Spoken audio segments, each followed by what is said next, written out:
Welcome to Cord Cutting Today for April 17th, 2019. This is the show where I give you a quick look at some of the biggest stories happening in the world of cord cutting right now. If you want to learn more about these stories, in the show notes down below, I'll put a link to each story so you can read them for yourself. Come up with your own opinions. Let me know what you think of these stories. I would love to hear from you. If you're new here, hit that subscribe button, hit that thumbs up. It really does help us because it lets YouTube know you enjoy what we're doing here. And hopefully we can help you break free from the high-cost cable TV and still watch what you want to enjoy. Before we get into the news, our deal of the day is how to save money on your Amazon Prime membership. Amazon Prime is a widely popular service, not just for movies and TV shows, but also for free music, ebooks, magazines, and 2-day shipping, and so much more from Amazon. And we have a breakdown. Of course, you probably heard of the student discount. They also have a discount for anybody on government assistance, or most forms of government assistance from my understanding, and more. So Jess has a breakdown of 4 ways to get cheaper Amazon Prime memberships. I'll put a link to that down below as our deal of the day. Let's jump into the news because a lot's happening. Now, Amazon has updated the Fire TVs to return a very popular feature that was removed recently. On the Amazon Fire TVs, you used to be able to reorder the apps. You would have your app page, you could move them around, reorder them on the app row on your home screen. That was replaced with the ability to pin apps. Well, it seems that Amazon has heard your complaints. I have heard your complaints. I got all those emails, and I agree. I wasn't a big fan of the change to remove the ability to manually reorganize your apps into any order you wanted it in favor of pinning apps. But with an update that started rolling out last night, they have restored this ability to, just like you used to, go into the app setting and rearrange your apps the way they were. This was first spotted by ATT News, and you may have to wait for the update to happen to your Fire TV, or you can go into your settings and manually update your Fire TV to restore the ability to move apps around. I'll put a link to our post down below. We have a quick little guide in it on how to manually update your Fire TV in the settings if you've never done it before and you're unsure how to set that up. So check out the show notes down below for help if you're looking for help to update your Fire TV. Next up, Roku is adding 5 more premium subscription services to the Roku channel. Now, the Roku channel started off as a free ad-supported streaming service. It still offers free ad-supported content, but it also now has live streams from places like Cheddar and ABC News and a whole host of other places. It also now will allow you to manage subscriptions to multiple services. I get this question a lot, but like Amazon channels and the new Apple TV channels, and Sling's a feature that does this on the Roku channel. Luke, why would you want to have them manage it? I have an app for different services. Why use Roku? Why use Amazon? And you don't need to. A lot of people are very happy to say, hey, I got 4 streaming services. I have 4 apps on my row. I'm happy. Other people seem to be very happy with the idea that, hey, I can go and, for instance, with this, Cinemax and History Vault were added. So now instead of having a History Vault channel on my Roku, I can go in the Roku channel, use my Roku ID, use my Roku payment information, and manage my subscription there. Which I kind of like it for like HBO, which the Roku channel and Amazon also supports. For when like Silicon Valley comes out, I click a button, it's added to my Amazon app. When Silicon Valley is over, I click a button, HBO is removed from my app. I know a lot of people like that because with some of them, it can be relatively difficult to cancel. HBO is fairly easy, but some streaming services make you jump through some hoops. Using something like Amazon or Roku to manage that means all the content's in one spot. Your billing is in one spot. Your usernames are all the same. Your passwords are all the same. You don't have to manage multiple ones. So I find this a cool option. Just because it's being added to Amazon and to the Roku channel doesn't mean you need to use it. Doesn't mean the standalone apps won't continue to work. But it is a cool feature there that you have the ability to. So if you're somebody who has 3 or 4 subscriptions, you're probably saying, Luke, doesn't that make it a lot more than cable? A lot of these subscriptions are less than $5 a month. Curiosity Stream's like $2.99 a month. So you can have a lot of $3, $4 subscriptions and still be well under the cost of cable TV. And these ones make it easy, which does put the lie to that whole like, oh, cord cutting is so complicated. You got all these things you subscribe to. While using the Roku channel, using Amazon channels, and soon Apple TV channels to do things like say, hey, I want 3 different small services. I want HBO Now for a little while. I want Curiosity Stream. I want Cinemax. I want these other stars. I want to add. I want to drop, depending on what's available. using something like Amazon to manage it or Roku to manage it makes it very easy to do that.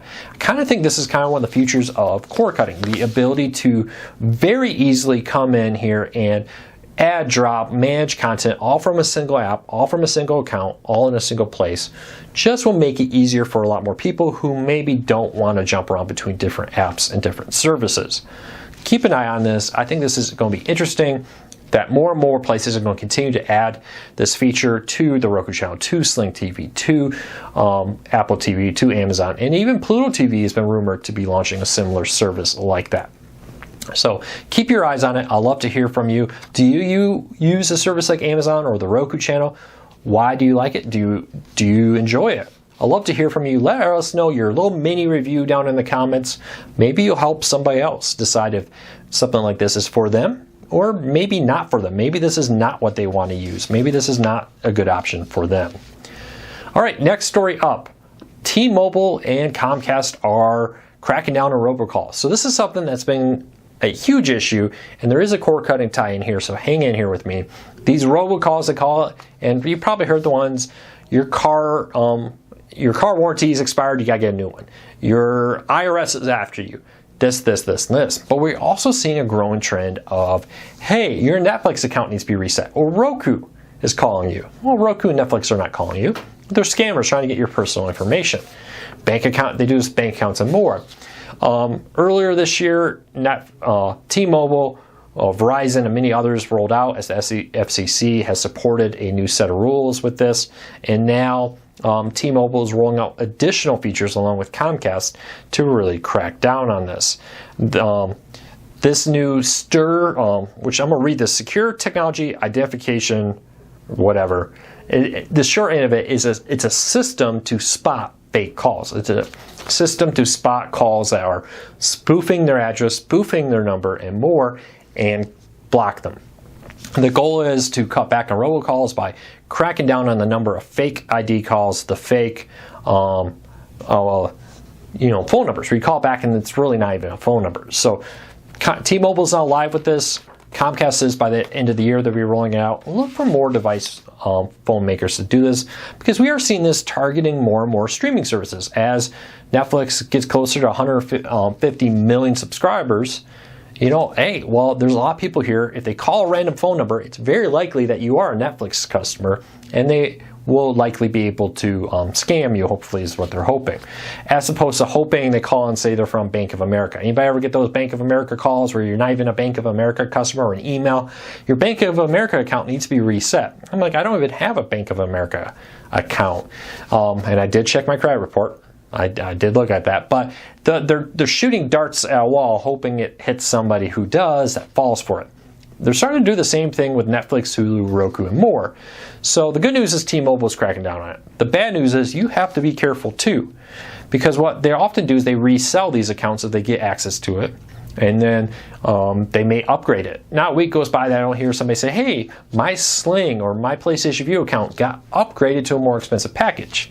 What happened is their password or their account somehow was compromised, typically their malware, or they used the same password for multiple sites and that one of those sites was compromised, and then they figured out that it worked for Netflix, Hulu, Amazon, etc. And what happens is they sell it for $5. $5 may not seem like a much, but when you're selling thousands of them every month, $5 can add up pretty quick. And then that person's watching your Netflix, sometimes changing your preferences and more, so keep that in mind. But check out the story down below. Hopefully Verizon and Sprint and more roll out these features. I would expect them to. This was a new system recently approved for all carriers. I would expect other carriers to take advantage of it and hopefully cut down on those scammers targeting everybody out there. Next up, AT&T has a new streaming player. Now, AT&T last year announced that they're working on a streaming player for DirecTV Now, which will probably be the streaming box used for DirecTV's satellite version once they kind of start replacing satellite TV with streaming-only options. This came out last year. I got my hand on one of the first generations of the streaming player. They now have a second generation version that is currently seeking beta testers. I'll put a link to it in the show notes where you can see the first generation right next to the second generation.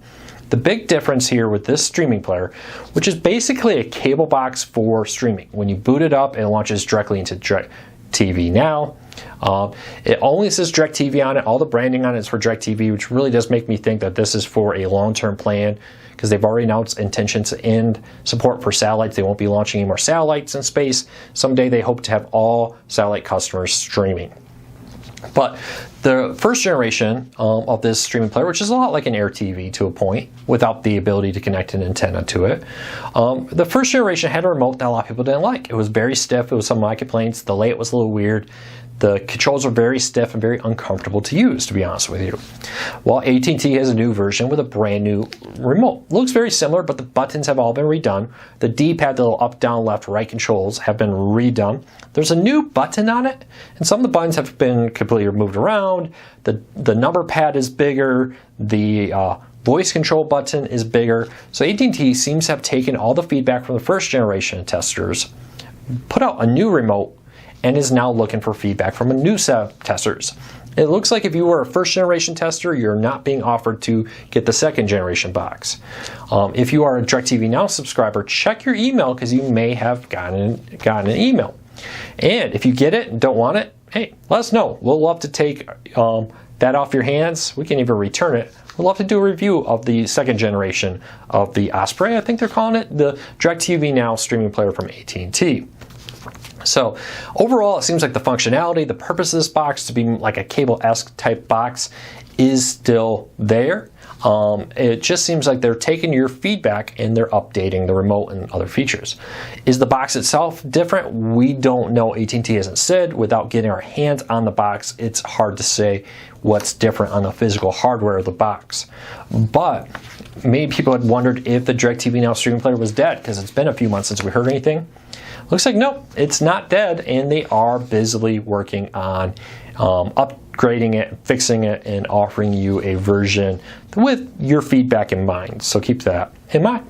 Last story about DirecTV Now, last story of the day. DirecTV Now has permanently added Boomerang to grandfathered plans. About a month ago, DirecTV Now announced that they're adding Boomerang as a temporary one. About the same time the price hike happened, that the Boomerang channel will be added to all DirecTV Now grandfathered packages. I think it was for like a month. Well, today or this week, AT&T announced that Boomerang will now be a permanent addition to the DirecTV Now lineup. This comes as Nick Jr. is leaving the Live a Little unless you ask to keep it, and that the NFL Network is leaving DirecTV Now and Uverse packages. So, Boomerang, if you're a fan of classic cartoons, the Jetsons, the Flintstones, Smurfs, and more, good news for you. You now have a new option for that. All right, everybody. I hope you're having a fantastic day. Hopefully, if you're in the South like I am, with all the big weather and storms coming here tonight, I hope you all stay safe and dry. If you are planning to watch our Q&A tonight, I still intend to do it, but it is going to be right about the time of some very severe weather is happening that may affect our live stream. We'll see what happens. But join us at 8 p.m. Eastern every Wednesday night, including tonight, where I'll do my best to answer your cord cutting related questions for about an hour. I'd love to have you join us. Let's talk about streaming. Let's talk about life. Let's talk about cord cutting. Let's talk about what you're watching. Always love to hear what everybody's enjoying right now. Leave me a comment if you can't make it tonight. What movie or TV show would you recommend everybody check out on Netflix, Hulu, Amazon, whatever service? Make sure you tell us what service you're watching it on, what you would recommend, and why. Love to hear from you. I'll see you back tomorrow.